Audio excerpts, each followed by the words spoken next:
Assalamu alaikum and welcome to the Islamic Pulse Talk Show. We are talking about what kind of majlis should we attend in the holy months of Muharram and Safar. قائما على رأس الغلام وهو يفحص برجليه بل حسين عليه السلام يقول بعدا لقوم قتلوه.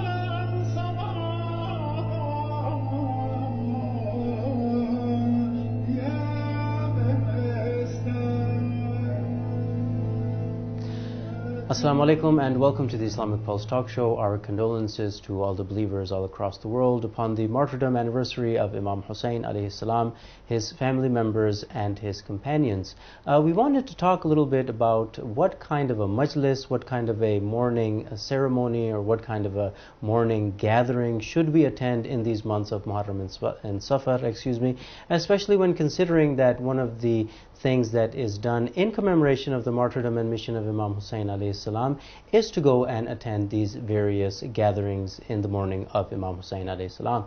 In order to talk a little bit about this issue, we decided to humbly invite Sayyid Mohsin Naqvi. We're going to go ahead and invite him and start the discussion. Sayyid Mohsin Naqvi, Assalamu alaikum and welcome to the Islamic Pulse Talk Show. Alaikum assalam wa rahmatullah. Thanks for inviting. Sayyid, again, it's an honor to have you on the talk show. Alhamdulillah, our condolences to you and your loved ones on the martyrdom anniversary of Imam Hussein alayhi salam, his family members and his companions. One of the things that we really wanted to talk about was this idea of, what kind of morning ceremony or what kind of majlis should we attend in these months of Muharram and Safar. In most parts of the world, the first 10 days of Muharram, every single day you have morning ceremonies, you have majalis, you have gatherings, and then primarily in the Western world you find that on the weekends, then in the months of Muharram and Safar you have these kind of morning ceremonies and majalis. In the Muslim part of the world or the Muslim lands, you'll find that it's done a little bit more often. So it's kind of a very relative and practical question is what kind of majlis we should go to. We hand it over to you in the name of Allah. Bismillah ar-Rahman ar-Rahim. Obviously, when we talk about the morning ceremonies, obviously, generally the things that happens is we invite a speaker. Right. When I say we, it means like the management, the Husseiniya management or Masjid management or Imam Bargah, they invite one of the speakers who comes and he delivers speech for 10 days maybe. Right. And later on the weekends as well, like the way it goes. Right. So the main issue is for our youth or general public, that what kind of ceremonies we should attend. Before I answer this question, we need to realize that what is the goal of attending morning sessions? Sure. That should be in the mind. The purpose Is and the mission purpose or the mission or the goal is to just cry and mourn and sit there as a majlis to get the thawab and that's it? Right. Or there is another reason behind it. The reason for which Imam or Aima Ahlul Bayt ﷺ, they used to commemorate the remembrance of Imam Hussein alayhi salam. Yes.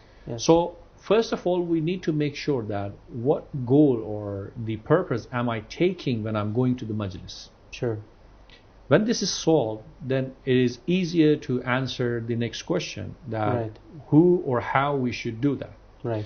So the first thing first is that we need to make sure that when we are commemorating, when we are going for the majalis, the purpose should be the reformation of myself. This is what majlis is all about. Sure. Imam Hussein alayhi salam, he gave his life to save Islam. Yes. He said that inni lam akhruj ashiran wala batiran wala zaliman wala mufsidan. I'm not going as a rebel, as a corrupt or as a unjust and all those. So he brought all these reasons. Innama kharajtu. Certainly only I'm going out. I'm raising لطلب الإصلاح في أمة جدي. Yes. For the islah of or the reformation of the nation of my grandfather, Hazrat Muhammad Mustafa sallallahu alaihi wasallam.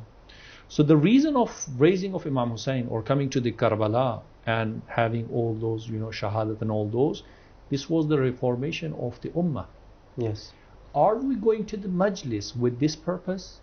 To reform ourselves, to reform ourselves. the ummah. Yes. Yes. Sometimes we attend the majlis because one of the famous speaker has come. Sure. And we're going to have a lot of naras, nara hadri, all those. Right. This is the aim in the mind. It's almost, God forbid, yes. like a entertainment type thing. We have to I'm sorry to ask say. ourselves, every one of us who are like listening, all the listeners, just go back to yourself and ask yourself, how many times you went to a majlis because your friend or you said that famous speaker is coming? Most of the time, that's what people go. So the aim wasn't or the Noha aim. reciter, a very Yeah, famous or Noha reciter maybe. Yeah. He's coming there, he's going to recite the Noha, so let's go. How many times you went to a majlis with the mentality of getting reformed or having reformation out of this majlis? That this will help me to attain perfection, closeness to Almighty Allah. Closeness to Almighty Allah, closeness to Ahlul Bayt. Obviously there is a closeness there. Yes. The light is there, the lightning is there, the guidance is there. But the point is, for example, once I drink water to remove my thirst, I'm thirsty. The aim is to remove thirst. Once I just want to just drink it for a fun. Once I don't know what to do, I'm just sitting there. I get bored. I just open my bottle and start drinking some water. There are different reasons. There's different reasons, different purposes. Yeah. You know, even they say that if you eat, you know, with the intention that it will become the part of your body, that food will definitely give energy to you. It will become the part of your body. Yeah. But if you're just eating, for the sake of eating and just... that's not going to help you. Right? Right. So there are different reasons. So we need to set up our minds that one of the main reasons that we see that from, 400 years we have majalis, but our nation is degrading. The Muslim Ummah is degrading. It's not upgrading. It is not reaching to the purpose where Imam Hussain wanted them to. Why Imam Mahdi is not having reappearance? Sure. The reason is the Ummah has not reached the level where Imam should have the reappearance. Now, why is this happening? It's because majority of us are going to the majlis without knowing the reason. Which is this self-purification, this reformation. The purification, the reformation, which was Imam Hussein's purpose, that is not there. That's the first thing. When this aim is settled, now when you go to a place where there is a speaker, you will listen to him carefully. Is he giving something to me that will help me in reformation or not?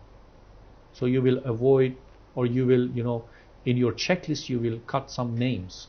Yes. That this person, I have heard him, he does not help me in reformation. This person does not help me. Why? Because he's reciting majlis for the nara. Well, he's for praising. He's not reciting the majlis for reformation. Yes. His aim is to get more something money. Else. Yeah. There are different reasons behind it. The main reason is the money, basically. Everyone has monetary issues. So that is the main reason. So he is also coming with this reason. And we need to see which alim is coming with the reason, with the goal of giving something so that it helps the society to reform. Interesting. There are different types of alim. In the Islamic teachings or the Urafa or Ulama, there are sayings. They say, even in the some sayings of Ahlul Bayt alayhim salatu wasalam, it is said that there are three types of people who delivers the speech. Three types of people. One, who goes to deliver speech, but he wants the happiness of people in front of him. So he caters the message to whatever ideological basis the people are. The people are. So he does that, and Allah gives him the popularity because he wanted the fame of the people, fame from the people. Right. The money he wanted, Allah gave him the money as well. Right. But one thing Allah never gives him is His love to the people. People will never have His love in their hearts. When he leaves the majlis, they talk against him. They say, for example, even with the worst words, especially in the back home, like East, Punjab, like Pakistan and India, they remembered these zakirin or the ulama, like they came who demand for the money, who give nothing, just the fazail and masab and all those. They remember him with the bad names, like, I have given him this much money and he has not delivered this, and there are many things. It's really interesting. It's almost a global phenomenon too, I think. But you're saying they could be incredibly popular, but that real love that the people would have, that love won't be in their heart. That was one kind out of the three. Yes. The second is who looks for the God and the people. Who goes to deliver speech or lecture, But he also makes sure that I don't say something which is against God. Still, because he is considering people, the area, what they like to hear. It's like he's negotiating. Yes, he's negotiating. A little bit from Allah. Over there, a little bit again, Allah gives him the popularity, the fame, but he does not give the love of him or like his love into the hearts of the people. And there's a third kind of people. Right. Who do everything for the sake of Allah subhanahu wa ta'ala. This is the third kind of alim and religious Maybe scholar. this alim will have only 50 people in front of him, or 10 people sitting in front of him. But when he dies, everyone remembers him with the good name. Ajab. Everyone talks about him. Very interesting. You know how many people now, at this point, our viewers, they can think of how many ulama they know, that we talk about them, but literally, you know, when they talk about majlis, they say, oh yes, he was a great alim, but he does not know how to deliver a lecture or do majlis. We have a traditional way of, you know, khitabat and speaking. So he never knew the khataba, but he was an ilahi person. This ilahi person, this love in your heart for him, it is from Allah subhanahu wa ta'ala. So it is better to go after this alim rather than the others. You know, Sayyid, it's interesting. I didn't want to interrupt you, but really, very vividly in my mind came, you know, Allama Zishan Haidar Jawadi. Even though I think he was a good, you know, khatib as well, but there were people who would say that, you know, but he was very ilahi individual, very learned scholar. And you know, even though later on in his life he did have a lot of people sit in front of him, but it's interesting, you know, you do sense that love, you know, for the marhum in your hearts. And as you said, this is something that Allah places in the hearts. You know, even he passed away, right? I know many people from Middle East who benefited from him, right? They used to say he's not like a kind of khatib the way now we have, but they still have the love. And even now, when he is not there, we have his books, we read, we have a kind of attachment with him. Right. You know, this attachment, for example, Imam Khomeini. Yes. If you see Imam Khomeini, was he a good, you know, speaker? No. He never knew how to deliver a speech the way, at least in the very but the whole nation, Ahsan. you know, you see his majalis, like the way he deliver, he's sitting very, you know, still and he's just talking, and everyone is listening to him carefully. Yeah. The reason is his love is not because of him, because he has dedicated himself for the God. Therefore, God put his love into the hearts of the people. And well, go ahead. So, in the majalis for our youth, for our families, if we want to go towards the advancement, the nation, this reformation, which we are not getting, this perfection will come when we make our aim and goal to achieve the perfection. You know, the issues that we have today in our societies for our kids, it is all because, you know, in Muharram and Safar we waste our time, unfortunately, in not having the reformation, in the sense of reformation. I'm not saying wasting the time, that majlis is a waste of time. No, this is not. There is the light over there. Yes, you get, but the point is whether you get this light inside the maximum you, potential of the majlis, right? Obviously. So like you said, there is that light there. You're getting that 1%, 2% effect of the majlis, and of course the remembrance of Imam Hussain in the morning. These in itself, they have an effect on an individual, but it doesn't allow you, you know, to get to that 100% or that 80% of potential that is within that majlis. If I can give an example which will bring the minds closer to this, the example is that, for example, you know, we have people who come for pilgrimage, for ziyarat, or ziyarat, for ziyarat of Imam Hussain or Imam Raza alayhi salam. Sometimes, you know, people come to the ziyarat. When you ask them that, you know, they come to you or me, they come and they say, Maulana, today my ziyarat is Qabul. You say, how is it? How do you know? I touched the zari. And I, you know, couple of people in between. Let's leave that. I touched the zari. He came from his back home with the aim of touching the zari. And that this would be the acceptance of the ziyarat. And that's it. And after this, if he wasn't successful to touch zari, he would cry for whole his life that I was there and I wasn't able. And it wasn't accepted. So, so the aim is touching the zari. Some people come to the ziyarah, their aim is to stand to ask for their own prayers. Obviously, we have our own wishes, a bundle Desires. of, you know, Yeah. desires and Yeah. wishes which we bring for Imam. Yeah. And that's another topic that, you know, you visit someone. When you visit someone, you need to bring some gift. And we are coming with the gifts of our own desires and a full bucket of sins to the Allahu presence Akbar. of Imam. And I'd like to add to the majlis of Imam Hussein alayhi salam as well. It's the same. That's why I'm giving this example, because Yeah. I'm going to put this Connected, example into right. MashaAllah. the majlis. Yeah, yeah. So we come with the sins and the, you know, the desires that we Demands. have, demands that we have. With these two, we come in the presence of Imam. What did we bring for Imam? We are visiting Imam. Yes. You know, when we say them that do your qaza prayers, read the Quran, because Quran is the best thing that you can do for the Imam. These are the things that we, and on top of all these things, it is the repentance. If you repent and then come, at least you have one bucket free. You have only To desires. receive something from the Imam.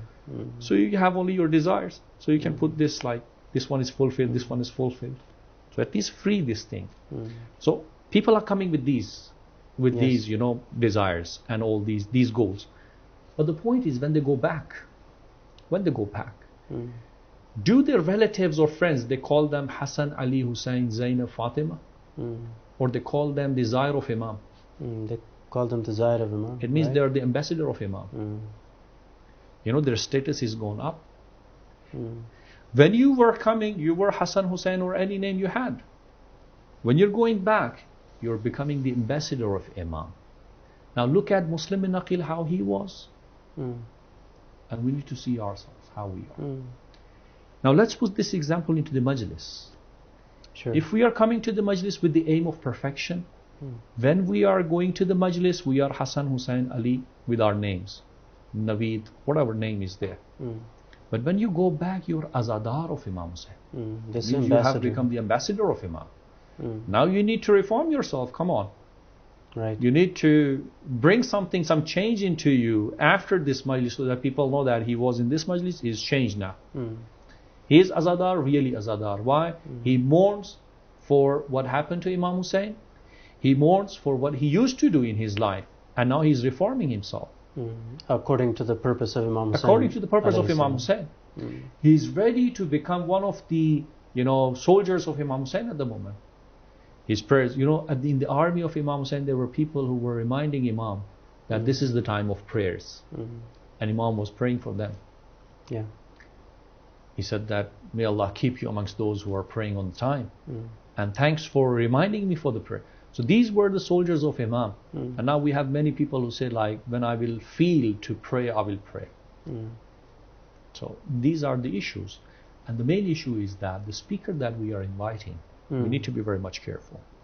This is the duty on the shoulders of every single of those who are the part of the management, who decide to bring a speaker for the majlis. Right. Because, you know, they have the duty of the reformation of the society around them, the public who are coming there.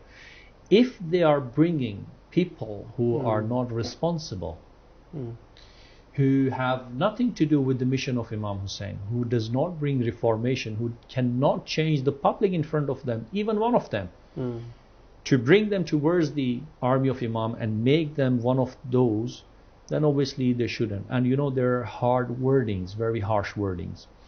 In the book Jihad Akbar of Imam Khomeini, he talks about the speakers and the tulaba, like we tullab or the Hawza students. He said that if you have not reformed yourself, you do not have the right to go to the mimbar. Right. So the management should choose someone who has reformed himself. Right. And there is a key point here that we can take from Imam Sadiq alayhi salam, if I want to close the whole discussion that we have, that Imam Sadiq has said that the person who becomes an alim or speaker, remember, you need to see three things in him. If you find these three things, follow him. If you don't see any of these, maybe you find two, or you don't find one, any of these, if he lacks any point, stay away. Number one, he should bring fear of God in your heart. He should make you someone who fears God. You know, today people do not fear God, fear everything. Yeah. Why is it so? It's because we are far from the mission of Imam Hussein. Right. The people who opposed Imam Hussein in the land of Karbala, they feared everything except God. And It's you know, true. there is one more thing, you know, al-kalam yajurul kalam. The things when we say, it brings more things. Yeah. You know, sometimes this is a ahkam point, Sure. that people do niyyah for the namaz. That, for example, I pray 2 rakat prayer, qurbatan ilallah. Some people say qurbatan illallah. This is wrong. Illa means except. Qurbat, nearness. Nearness except God. Means he's getting the nearness of everything except God. So this is what our listeners should do, that they should say qurbatan ilallah. Ila. At-tariq ila Karbala. This way is towards Karbala. Sure. So, you know, as compared to illallah. Yeah, as compared to illallah. Don't stress illallah. La ilaha illallah. There is no God except. So in Qurbat they also say.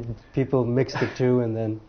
So basically we have people today, they fear everyone except illallah, except Allah. Right. So the alim who brings the fear of God in you. Sure. Number 2, when you have the fear, he takes you closer to Allah subhanahu wa ta'ala. If by the company of an alim you become closer to Allah subhanahu wa ta'ala. Imam Hussein he took all his companions and people close to Allah subhanahu wa ta'ala. Yes. The fear of Allah. You know, the night of Ashura, they were, you know, remembering Allah subhanahu wa ta'ala the whole night. Yes. They spend the whole night in the remembrance of Allah subhanahu wa ta'ala. Right. The alim should bring the remembrance of Allah. And the third thing in the alim is he should take you out of the state of confusion. You know, there are many majalis. They put you in the state of They confusion. put you in the state. You know, we have English speakers, famous English speaker. He comes, he talks about, you know, this issue, this alim has said this alim has said this, you know, he talks, you know, very with very energy. He says all the things about the ulama they said, and at the end he leaves you without the conclusion. Confusing everybody. It's confusing. Misguiding. Sometimes he talks about wilayat al-faqih and then he confuse the people. The alim that takes you out of the confusion, follow that alim. If you see someone, although he is a good speaker, or famous or popular, wealthy, it can be in Urdu, English, any language, or even eloquent, I will add, in any language. Yes, he knows how to deliver, how to, you know, convey, how to, you know, get the people art involved. The art, he knows speaking. that. But this does not mean that he is alim. Or that he's guiding you towards the right path. He is a professional speaker, not an alim. Ahsant. Why? Because it's not taking out of confusion. He's putting you into more confusion. And then you get more confused. Now what to do? Now he said this, he does. No. Look at who is taking you out of confusion, and that's it.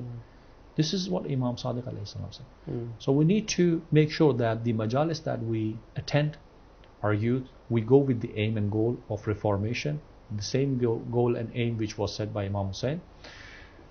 The alim who we need to basically listen to, who brings the fear of God in our hearts, who takes us closer to Allah subhanahu wa ta'ala. When we sit there, after listening to him, we practically go towards Allah subhanahu wa ta'ala. Right. And the third, he takes us out of the confusion and gives us the real or the firm proofs that this is the way, this is what you need to do, inshallah. Jazakallah Sayyid, I wanted to end, but I think there's one aspect that is kind of important, you know, if you want to talk about it just a little bit, and that's the idea of including the youth in a lot of these matters, right? 2-3 times you use the word youth, and that this is how the youth need to decide or choose what kind of majlis they're going to go listen to, even if it's online, right? But here the managements of these different centers and masjids and Hussainiyas, they have to take into consideration the youth, right? So for example, a lot of times the elderly people are the ones who are in the management, right? And so they pick the speaker, or they pick the subjects, right, or the themes which are relative to themselves, you know, a 50-year plus age that we're talking about here. And very rarely, and perhaps this is one of the reasons why we see the decline of the Ummah and Muslim societies, is very rarely do they take the youth into consideration. You know, these people that are, I would say under 40, you know, who live in these countries, who are facing different challenges, who are facing modern challenges, you know. If you'd like to comment on that, the importance of the youth being a pivot and a center in these discussions. Well, I will divide this answer into two geographical, we can say, like, you know, parts. Sure. The East and the West. Sure. Because the answer differs. The role of youth in both. In the East, obviously, for both of them, we need to have fresh blood. You know, if you become 50 years old, 60 years old, you want to continue the majalis, you have to train your generations. Yes, yes. It is the duty of the elders to train the new generation. And this is what's happening in the East, alhamdulillah. Right. You know, they train their kids how to manage that. But the involvement is very important. For the parents, take your kids from the very first day to the majalis, to the Husainiya, and on top of that to the mosque. Yes, the masjid. If you are a person of masjid, your kids will be the person of masjid. If you are a non-masjidi, then don't expect your children. Yeah. You know, generally we see like parents don't pray themselves, but they want their kids to pray. They don't read Quran themselves. They want their kids to. In the West, parents don't talk, you know, Urdu when they're from back home. They speak English with their kids, and they want the Quranic teacher to speak Urdu with them and teach them. So, you know, there is a contradiction. This shouldn't be happening. Yes. So be a man of or a person of masjid, so that your kids are person of masjid. The way you are the person of Imam Barga, you are. Every one of us are. The way we took them into the Imam Barga, now we don't need to tell our kids that there is Muharram coming. Why don't we do this with the masjid as well? Because we have masjid and Imam Barga together. Yes. Right? So this is important. So for the youth, yes, there must be the fresh blood. On top of that, obviously, this is the youth who are in the universities in different places, who are facing different, we can say, questions or allegations, and they have to answer. Right. Obviously, when the speaker, you tell them that this is our issue of the society or the youth, and you have to maybe give some spare some time for them, or maybe during the majlis you have to address these issues. This is important. Why? Because this youth, if they get their answers from here, they will come here. Right. If they don't get it, then they go online maybe, they go to another place. Well, if they go to the secular world. That's why sometimes we see like there is a less public in some like places attending the majalis. Why even the number of people are getting smaller or lower? It's the population who attend the majalis is because of the things that you do not involve the youth. Because youth, you can bring bring different activities for them. So this is general for both you. Sure. For the West, I was in UK, right? I have seen this, and I recommend this to all the parents. I have seen those parents whose kids used to come to the mosque and the Imam Barga, even on the weekends. Their generations are safe. Interesting. Yeah. They're not going anywhere. They put all their energy in, organizing the programs, doing different works in the Imam Barga. They're connected. Yes. One of the major issues for the people living in the West, that how can we save our new generation from not being astray, deviated from the right path. I have seen this. Those who were connected with the Imam Bargas or the mosques, even if it is far from you. For example, in US there's 3.5 hour drive, 4 hour drive. But make sure on the weekends you do go to the Imam Barga. Right. When they go there for the management, please, those who are coming to you, they have come from far distance. It is your responsibility to facilitate them. I don't know, with some kind of sports. There should be some entertainment along with the prayer and all those things. Right. Some attraction for the youth as well. There must be something. Right. So this is their duty. Either you give some responsibility to them. That all right, this youth is coming, they have this responsibility for the youths maybe. Not for the olders. Or in any way they can do that. So those who were connected, their generations are safe. So if you want to save your generation, you need to make a connection. It is necessary. Yes. Although it is far from you. For UK, like people living in UK or the Europe, it's very easy because the centers are very close to their house. It's a relatively small area. It's a small area, so they're very close to that. It's easier. But although we have seen that, even with that, there are very few people who come. Very few people. Yeah. Most of them, they don't give Unfortunately. importance to that. They only give importance to the first 10 days of Muharram. This 10 days of Muharram will do its own job. Obviously, it has its own effect. But the main thing is, if you want to save your generation, if you want your kids to be on the right path, you have to do that. And obviously, if we take out the youth out of any activity, then that activity is going to be, dead after a couple of years. Yeah, sure. Yeah.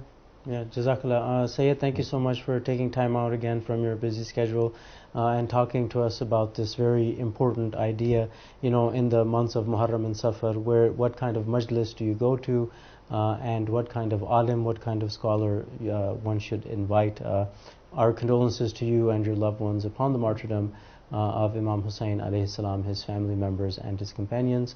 And Jazakallah, dear viewers, thank you for joining us on the talk show again. We were speaking about this importance of what kind of alim, what kind of religious scholar we should invite to our majalis, and of course what kind of things we should talk about. Inshallah, that's all from us until another talk show. Fi amanillah, and assalamu alaikum wa rahmatullah.